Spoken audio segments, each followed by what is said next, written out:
నైరుతి రుతుపవనాలు అంచనాల కంటే ముందే దేశంలోకి ప్రవేశించనున్నట్లు భారత వాతావరణ శాఖ ప్రకటించింది.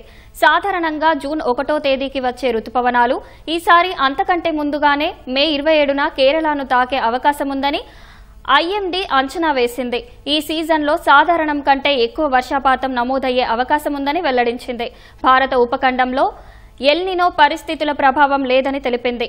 గతేడాది మే 30న రుతుపవనాలు రాగా 2023 జూన్ 8న 2022 మే 29న దేశంలోకి ప్రవేశించాయి. ముందుగా కేరళలోకి ప్రవేశించే రుతుపవనాలు జూలై 8 నాటికి దేశమంతా విస్తరిస్తాయని ఐఎండీ చెప్పింది. వాయవ్య భారతం నుంచి సెప్టెంబర్ 17తో రుతుపవనాలు ఉపసంహరణ మొదలై అక్టోబర్ 15 నాటికి ముగుస్తాయని పేర్కొంది.